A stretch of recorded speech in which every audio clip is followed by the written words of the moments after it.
이제 아홉 번째 명령. 아홉 번째 명령은 너희 말을 지키라라는 명령입니다. 너희 말을 지키라. 한번 따라해 볼까요? 너희 말을 지키라.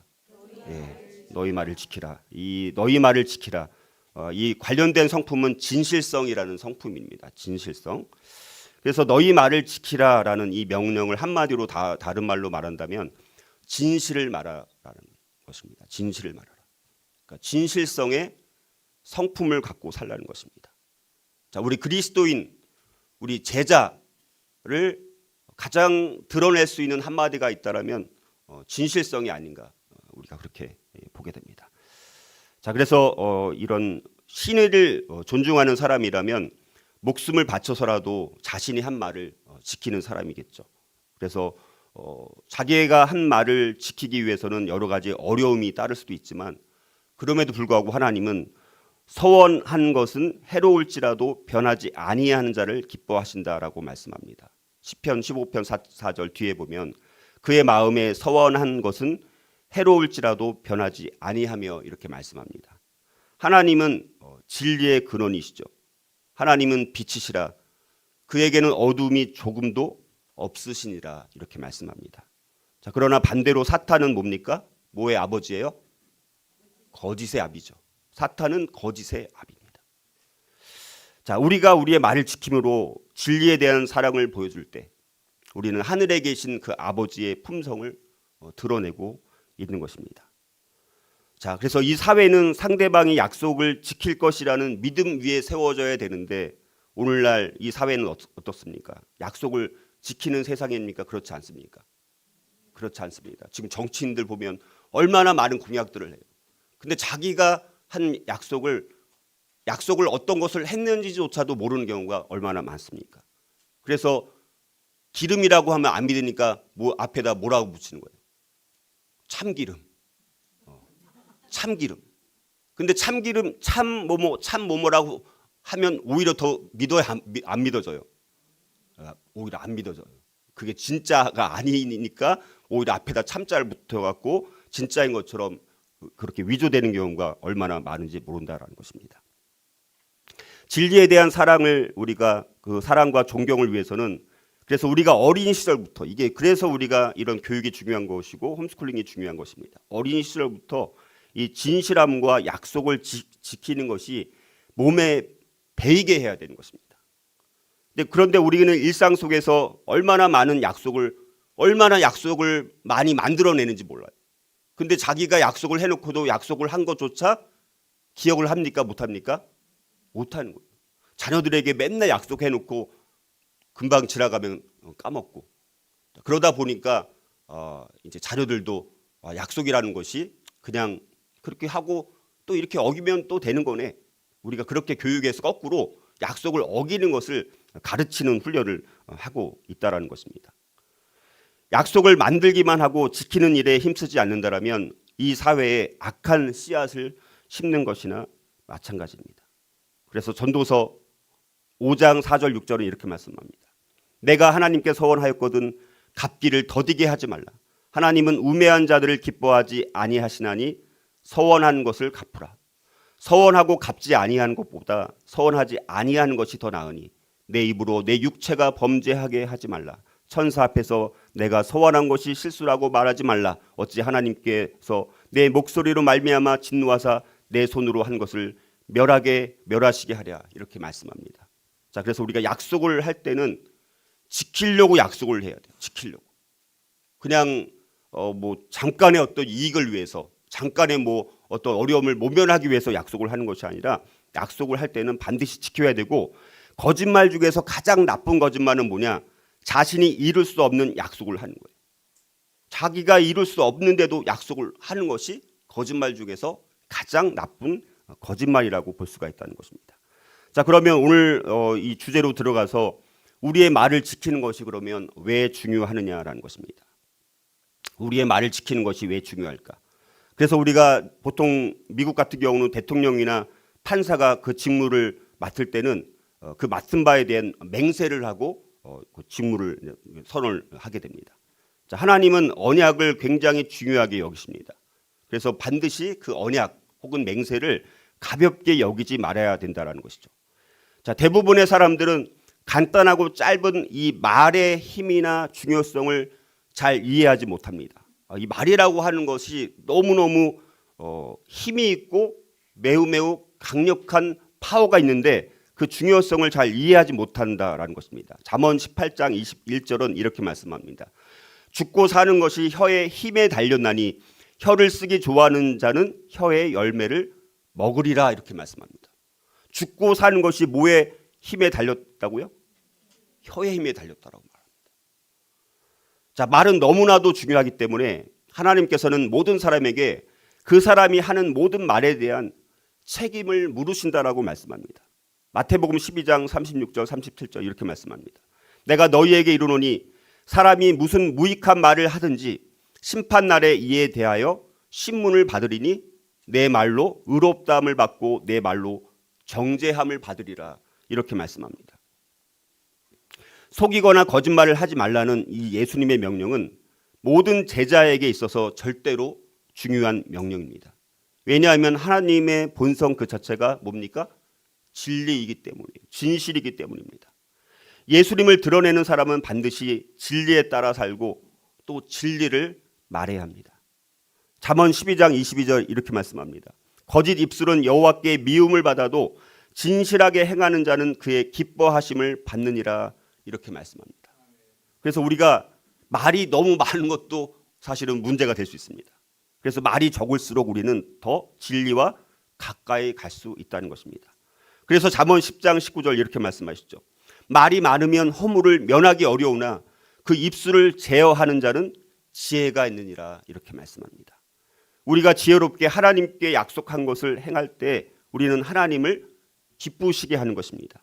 선과 악 사이에 계속되는 충돌에서 전쟁을 이기는 무기는 바로 진실이라는 것입니다. 그래서 고린도후서 13장 8절 이렇게 말씀하시죠. 우리는 진리를 거슬러 아무것도 할 수 없고 오직 진리를 위할 뿐이니 이렇게 말씀합니다. 여러분 성경에 거짓말에 대한 많은 이야기가 있지만 가장 대표적인 두 가지 이야기가 나옵니다. 오늘 이 거짓말에 대해서 또 우리가 진실을 말하는 것, 너희 말을 지키는 것의 중요성을 살펴보면서 성경에 나오는 이 거짓말과 관련된 중요한 두 가지 우리 사례를 함께 살펴보면서 그것을 통해서 우리가 진실을 말하고 거짓말을 말하는 것이 얼마나 위험한 것인지를 우리가 한번 살펴보고자 합니다. 자, 그래서 이 두 가지가 나오는데 이 이야기들은 온전하지 못한 진실의 본질과 또 그것에 대한 결과에 대한 중요한 통찰력을 가르쳐주는 그런 내용입니다. 자, 첫 번째 예는 뭡니까? 아브라함과 사라의 이야기입니다. 창세기 12장과 20장에 나오는 것이죠. 자, 그들은 남편과 아내의 관계를 남매 관계로, 누이 관계로 사람들에게 거짓말을 하기로 했습니다. 자, 그들의 거짓말은 애굽 왕 바로와 또 그랄 왕 아비멜렉 왕의 왕실에 역병과 곤경을 가져다 주게 됩니다. 자, 그런데 그들은 단지 아비멜렉 왕과 또 이 바로의 책망을 받았을 뿐 그들이 한 행동에 대한 징계를 마치 받지 않은 듯 하다라는 것입니다. 우리 아브라함과 사라의 거짓말 이야기 다 아시잖아요. 그렇죠? 근데 그 즉각적인 어떤 징계가 없었기 때문에 이거는 왜 이렇게 거짓말을 했는데도 그냥 이렇게 하나님께서 넘어가셨을까? 이런 한번 성경을 조금이라도 읽고 관심을 가졌던 분들은 그런 생각을 한번 해봤어요? 안 해봤어요? 해본 것이 정상이죠. 사실 안 해봤으면 좀 간첩인데. 자, 그래갖고 심지어 오히려 거짓에도 불구하고 값진 선물까지 얻게 된 경우가 아브라함과 사라의 경우입니다. 자, 그런데 그거에 비교해서 아나니아와 삽비라의 거짓말은 오히려 그다지 심각하지 않은 듯합니다. 자, 그들의 거짓말은 그들에게 돈을 가져다 주는 것도 아니었고 다른 사람들이 생각할 만큼 하나님의 일에 그냥 헌금하는 것에 관대하지 못했다. 그런 정도였다라는 것입니다. 자, 그런데 그들의 거짓말에 하나님은 어떤 징계를 주셨습니까? 즉각적인 죽음을 그들에게 주셨다는 것입니다. 자, 그래서 이게 좀 이해하기 어려운 부분입니다. 이 부분. 오늘 그 부분을 좀 우리가 깊게 생각하면서 이 진실성이라는 것이 얼마나 중요한가, 우리의 말을 지키는 것이 얼마나 중요한지 우리가 이 부분에 초점을 맞춰서 살펴보고자 하는데, 왜 하나님께서는 아브라함과 사라에게는 마치 자비로우신 것 같고 아나니아와 삽비라에게는 그렇게 엄격하셨을까라는 것입니다. 자, 아브라함과 사라 그리고 아나니아와 삽비라의 여러 공통점들이 있습니다. 나름 하나님 안에서 믿는 자들이고 또 자신들의 고향을 떠나기도 하고 자신들의 장래 보호를 위해서 거짓말을 또 했고, 또 완전한 정직을 보이기 위해서 그들의 믿음이 좀 부족한 측면도 있었고, 또 사전에 서로 거짓말하기로 동의를 한 거라든가 또 거짓말로 인해서 책망을 받는 여러 가지 이런 공통점이 있고 뭐 차이점도 있는데, 이런 부분들은 우리가 생략을 하고, 거짓말은 다른 사람을 속이기 위해서 미리 계획한 말이나 태도나 행동이 거짓말입니다. 그러니까 거짓말은 고의성이 있습니다. 심각한 문제가 있는 것은 뭐냐? 고의성이 있다는 것입니다. 그래서 다른 사람의 신뢰와 믿음을 깨뜨리게 됩니다. 자, 거짓은 근데 사실을 올바로 설명하지 못한 것뿐만 아니라 50% 반만이 진실인 것도 거짓에 포함된다. 100% 거짓말이 아니더라도 반만, 그 속에 반만 거짓이 있습니다. 그것도 거짓이라는, 속임이라는 것입니다. 자, 아브라함은 아비멜렉 왕에게 한 거짓말을 아내 사라가 사실 어머니의 딸은 아니지만 아버지의 딸로 반누이, 그러니까 아브라함과 사라의 관계는 반누이 관계에는 맞습니다. 그렇죠? 아버지는 같고 엄마가 다른 거예요. 그러니까 이복누이, 그러니까 누이라고 말한 것이 반은 맞는 거예요. 반쪽은 맞다라는 것이죠.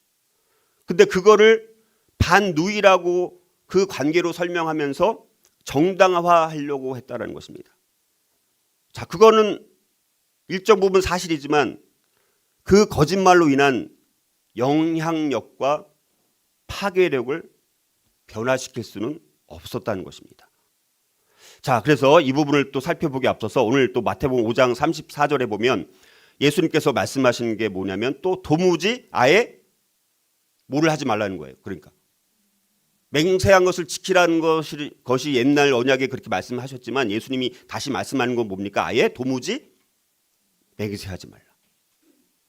자, 이 말씀은 어떤 관청이나 법정에서 하는 선서식에 관련된 것이 아니라 예수님 당시에 그 약속으로부터 벗어나기 위해 사용된 정교한 시스템을 말씀하는 것입니다. 자, 그래서 어떤 사람이 별로 중요하지 않은 것을 걸고 맹세했을 때는 그가 그 약속을 잘 지키지 않을 것이고, 반면에 그 사람이 아주 매우 중요하다고 생각한 것을 걸고 맹세했을 때는 그가 약속을 지킬 것이라는 그런 생각에서 나왔다는 것입니다. 약속을 하고서도 이를 지키려 하지 않는 것은 바로 내가 약속을 하고 또 그것을 지키기로 동의를 하면서도 등 뒤에서 손가락으로 지키지 않겠다라고 이렇게 십자 모양을 만드는 어린아이와 같은 술책과 동일하다는 것입니다. 그러니까 지금 자기는 어떤 것을 약속을 했습니다. 근데 약속을 하면서도 나는 그걸 지키지 않을 거야. 이렇게 자기는 이렇게 십자가 모양을 취하는 어린아이들의 술책과 동일한 방법이라는 것입니다. 만일 이런 때 후속 조치를 올바로 취하지 않으면 아이들은 쉽게 이렇게 말합니다.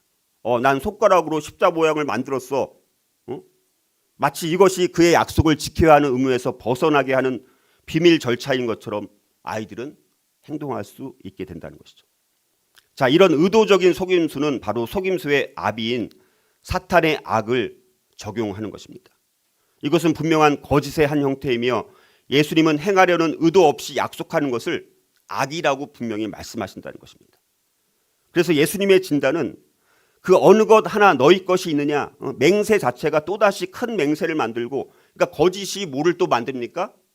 거짓을 만드는 거예요. 한 번 거짓말하면 문제는, 한 번 거짓말하면 다음에 또 그거를 정치인들 맨날 말하는 거 보세요.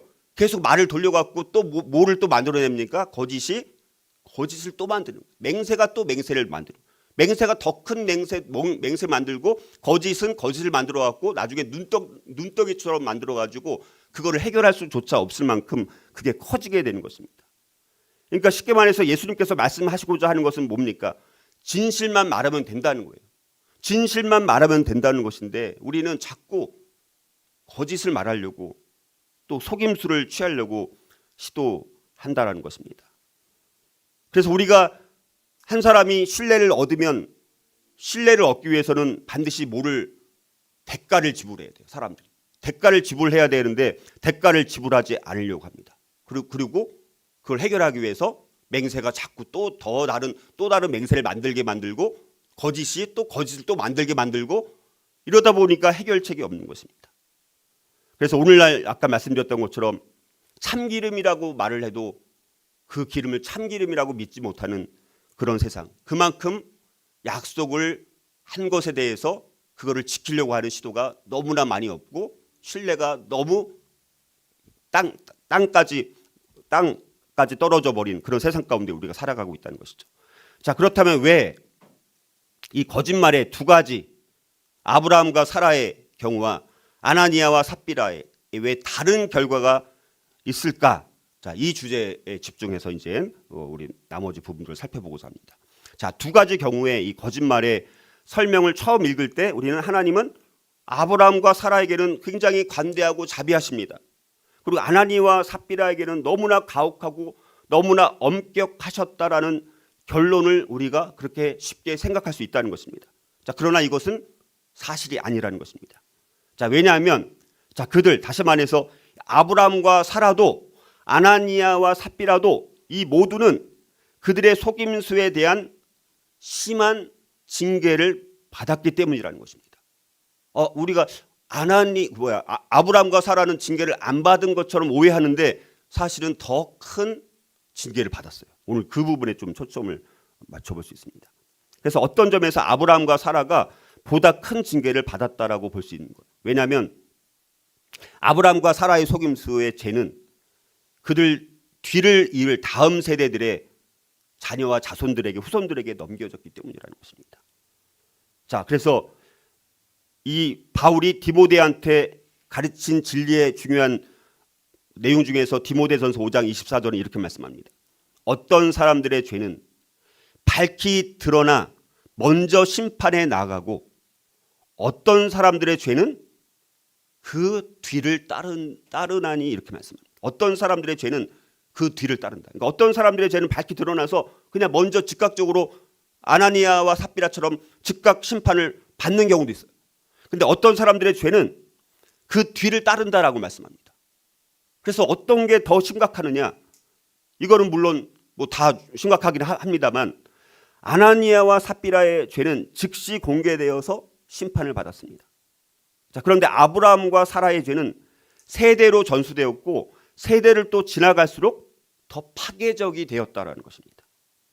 자, 거짓말이 심판받지 않고 오히려 지속되면 그 뒤에 더 파괴적이 될 수 있다는 것입니다. 자, 그래서 심각한 거예요. 자, 이것을 좀 더 구체적으로 우리가 살펴보고자 합니다. 자, 하나님은 거짓말에 대한 아브라함과 사라의 죄를 어떻게 심판하셨느냐? 자, 우리가 이거를 좀 놓치기 쉬운 부분입니다. 자, 아브라함과 사라는 자, 그들의 거짓말을 회개한 것이 분명치 않습니다. 자, 진정한 회개가 있었다라면 자손들에게 자기들의 예를 따르지 말도록 강력하게 경고를 했을 거예요. 근데 그 경고가 물론 있었을지도 모르겠지만 없었을 가능성이 많습니다. 자, 그래서 나중에 보게 되니까 그의 자손 때에 가서 이삭과 리브가는 아비멜렉 왕에게 똑같은 거짓말을 합니다. 다음 세대에 가서 거짓말을 똑같이 하게 돼요. 자, 그런데 이제 문제는 뭐냐? 아브라함과 사라의 거짓말은 반쪽 거짓말이었다라면 이제는 뭡니까? 이삭의 거짓말은 진짜 거짓말이 됩니다.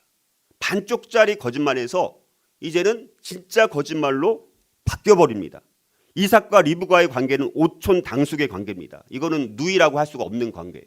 그러니까 진짜 거짓말이 돼버린다라는 것입니다. 자, 이삭이 행한 또 속임은 문제는 그 후 자기의 아버지에게 또 자기가 에서라고 속인 야곱도 또 거짓말을 행하게 됩니다. 이제 3대째 가서 또 거짓말이 또 더 확장이 되는 거예요. 창세기 27장 19절에 야곱이 아버지에게 대답하되 나는 아버지의 맏아들 에서로소이다. 야곱이 하는 말입니다. 아버지께서 내게 명하신 대로 내가 하였사오니 원하건대 일어나 앉아서 내가 사냥한 고기를 잡수시고 아버지 마음껏 내게 축복하소서. 이렇게 말합니다. 야곱은 에서가 아니었고요. 그 음식은 또 사냥한 고기도 아니었습니다. 자, 야곱의 속임은 이제는 또 그 가족들로 점점 늘어나게 됩니다.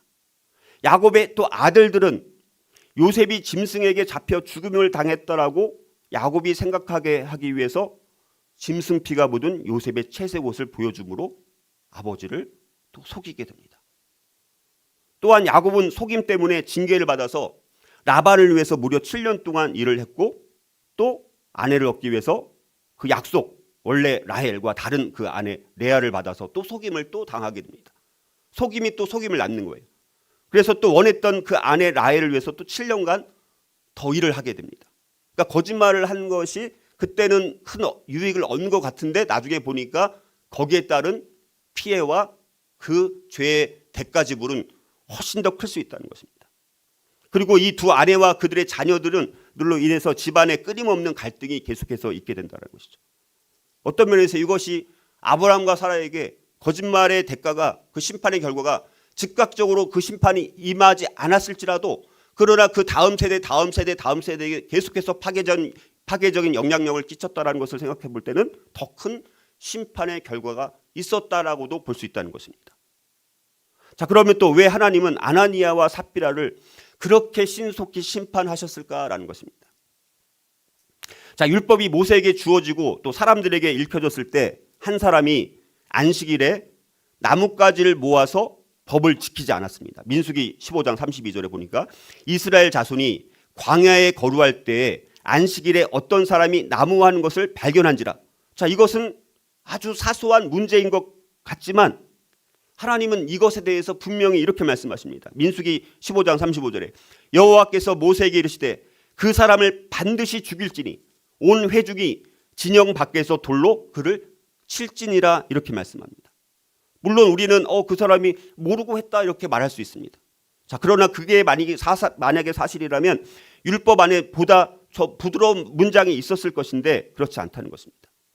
하나님은 이 부분에 대한 말씀을 하지 않으셨기 때문에 이 사람의 행동은 그 말씀에 의하면 고의적이었다라고 이렇게 본다는 것이죠. 자, 민수기 15장 29절에서 31절 이스라엘 자손 중 본토 소생이든지 그들 중에 거류하는 타국이든지 누구든 부지 중에 범죄한 자에 대한 법이 동일하거니와 본토인이든지 타국인이든지 고의로 무엇을 범하면 누구나 여호와를 비방하는 자니 그의 백성 중에서 끊어질 것이라. 그런 사람은 여호와의 말씀을 멸시하고 그의 명령을 파괴하였은즉 그의 죄악이 자기에게로 돌아가서 온전히 끊어지리라. 이렇게 말씀합니다. 자, 그래서 아나니아와 삽비라의 죄는 이것과 같은 종류의 죄라는 것입니다. 우리가 이걸 깊이 들여다보면, 자, 그래서 사도행전 5장에서 보면 하나님은 이 성령을 속이려 했던 이 두 사람의 이야기를 우리에게 보여줍니다. 자, 아나니아와 삽비라는 하나님을 대항했고 그의 말씀을 경멸했다는 것이 심각한 문제입니다. 헌금을 한 것 자체는 좋은 거예요, 나쁜 거예요? 좋은 겁니다.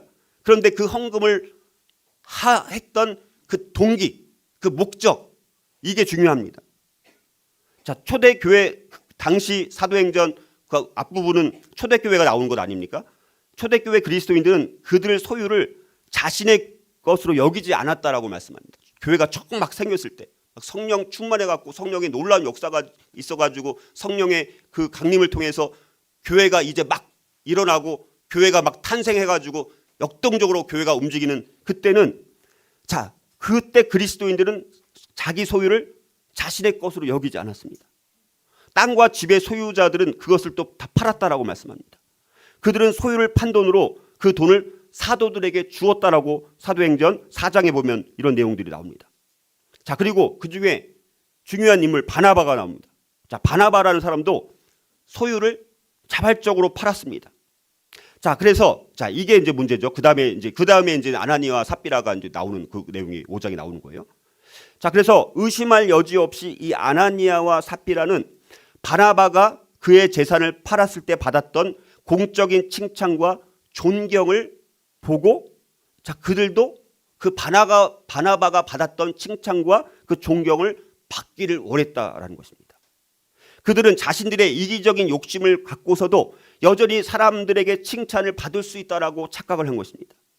아나니아와 삽비라 부부는 성령의 충만한 역사로 인해서 뭇 성도들이 재산을 처분해서 서로의 필요에 따라 나누는 이 일이 매우 귀한 일임을 알기는 알았을 것입니다. 근데 문제는 특히 이 재산을 헌납하여 존귀하게 된 바나바와 같이 되려는 그 허영과 명예욕이 그들로 하여금 자신들의 소유를 팔게 했을 가능성이 많다라는 것입니다. 자, 그런데 그들은 그 재물에 대한 욕심 또한 버릴 수가 없었던 것이죠. 자, 그래서 그들은 처분한 재산 중 일부를 남겨두고 나머지를 전부인 양 속여서 사도들 앞에 내놓게 됩니다. 자, 이것은 그들이 헌신한 동기가 믿음과 사랑에 있었던 것이 아니라 사욕에 있었기 때문인 것을 분명히 보여주고 있다는 것이죠. 아나니아와 삽비라는 바나바를 부러워했습니다. 바나바의 행위에 따른 그 올바른 반응은 이들은 질투, 시기심으로 반응하는 것이 아니라 그의 그냥 모범을 그대로 따르면 되는 것이었습니다. 올바르게 살아가는 그리스도인의 삶을 볼 때, 우리가 올바른 결혼 생활이나 성공적으로 양육된 자녀들을 볼 때 우리는 결코 시기심이나 질투심을 가져서는 안 된다는 것이죠. 오히려 그보다는 그들과 함께 기뻐하고 그리스도를 닮아가기 위해서 끊임없이 그들로부터 오히려 모범의 동기를 발견하고 따라가야 되는 것입니다. 자, 그래서 이 아나니아와 삽비라의 거짓말은 단지 베드로에게 한 것이 아니라 그래서 누구에게 한 것이냐? 성령에게 한 것이다라고 성경은 그렇게 해석을 하는 것입니다. 더욱이 그들의 죄는요, 성도들의 전체 그룹에 영향을 미치게 되었습니다. 그리고 그 당시는 교회가 막 탄생해가지고 교회가 역동적으로 이제 막 일어나는, 너무너무 교회 탄생과 더불어서 초대교회가 왕성하게 성장하는 아주 시기적으로 그 때가 중요한 때였습니다. 그래서 그들의 죄는 만약에 그게 그냥 넘어갔더라면 아마 초대교회는 그렇게 부흥하지 못했을 거예요. 왜냐하면 그들은 한 사람이 행한 일은 몸 전체에 영향을 미치는 그리스도의 한 몸인 공동체였기 때문이라는 것입니다. 거짓은 그 말을 듣는 사람에게뿐만 아니라 주변 사람들에게도 큰 영향력을 끼치게 됩니다. 에베소서 4장 25절, 그런즉 거짓을 버리고 각각 그 이웃과 더불어 참된 것을 말하라. 이는 우리가 서로 지체가 됨이라. 이렇게 말씀합니다. 속임으로 칭찬을 받으려는 사람에게 만약에 바나바에게 돌려졌던 그 공적인 칭찬과 그 어떤 존경이 이 아나니아와 삽비라에게 만약에 그 공적인 칭찬을 갖더라면 신약시대의 교회에서는 비극적인 사건이 되어서 교회는 더 이상 부흥이 되지 못했을 것입니다. 교회 안에서의 성도의 교제는 성령의 교통하심에 따른 믿는 사람들의 삶과 하나님의 말씀의 진리에 의해서였다는 것입니다. 아나니아와 삽비라에 대한 하나님의 이 신속하고 중한 징계는 모든 믿는 자들에게 하나님의 교회는 순전해야 되고 성도들이 거룩함에 헌신해야 될 것을 보여주는 강력한 메시지였다는 것입니다. 자, 그래서 이 심판이 갖고 오게 된 즉각적인 효과는 거룩함과 헌신이라는 하나님의 목표의 성취를 위해서 한 걸음 나아가게 된 것입니다. 자, 그래서 이어지는 사도행전 5장 11절에 보면 온 교회와 이 일을 듣는 사람들이 다 크게 두려워하니라. 자, 즉각적인 아나니아와 삽비라를 향한 하나님의 그 심판이 행해졌을 때 온 교회와 이 일을 듣는 사람들이 다 크게 두려워하게 된 거예요. 야, 이거 성령을 속이는 것은 엄청난 죽음에 이를 수 있는, 심판에 이를 수 있는 것이구나. 우리가 헌금이라는 것도 우리가 그 동기가 무엇인고 그 목적이 무엇인지를 깨닫게 해주고 다시 교회가 순전함으로 돌아가게 만들 수 있었던 강력한 메시지가 그 안에 있었다는 것입니다. 그리고 그 정결하고 연합된 교회의 능력은 다음에 이렇게 또 말씀합니다. 사도행전 5장 12절 14절 이어지는 말씀해 보니까 사도들의 손을 통하여 민간의 표적과 기사가 많이 일어나며 믿는 사람이 다 마음을 같이하여 솔로몬 행각에 모이고 그 나머지는 감히 그들과 상종하는 사람이 없으나 백성이 칭송하더라. 믿고 주께로 나온 자가 많으니 더 많으니 남녀의 큰 무리더라. 이렇게 말씀합니다.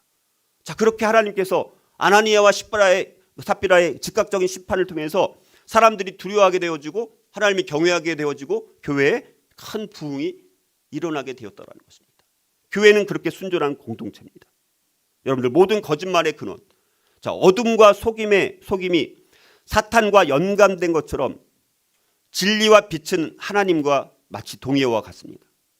하나님은 빛이시고 그 안에 어둠은 전혀 속하지 않습니다. 사탄은 어둠에 속하고 모든 속임의 근원입니다.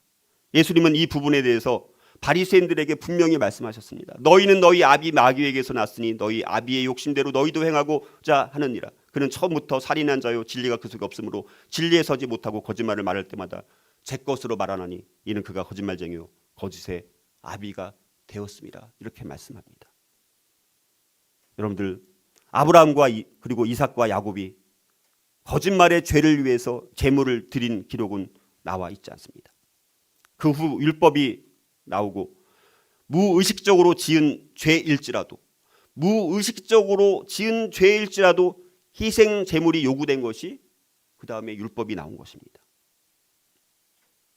자, 하나님께서 그럼에도 아브라함은 믿음의 조상으로 받으신 것은 아브라함의 그나마 그 믿음이 있었기 때문에 그를 존귀한 자로 인정을 해 주신 것입니다.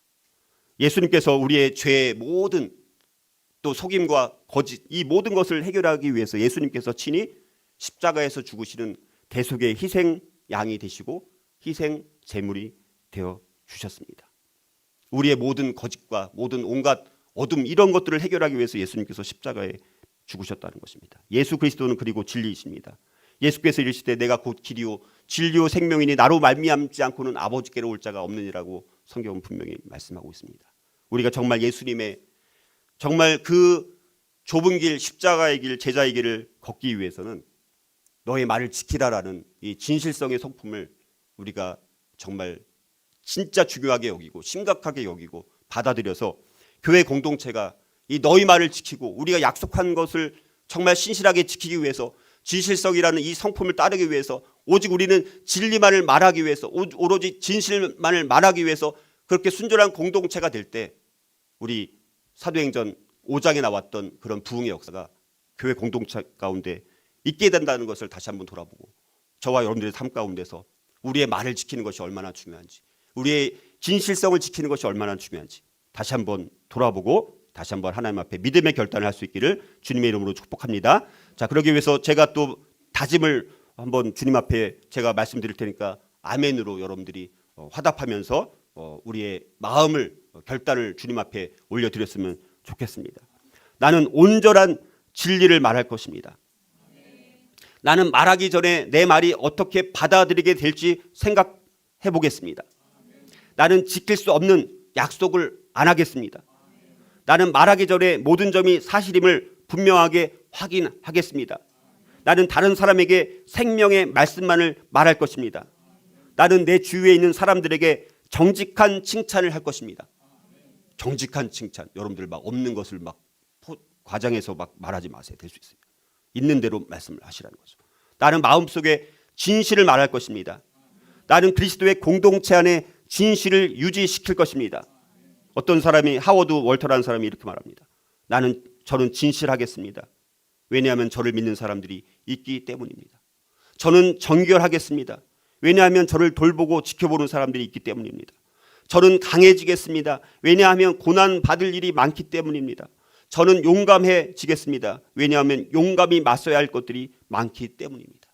이 고백도 저와 여러분들의 고백이 될 수 있기를 주님의 이름으로 축복합니다.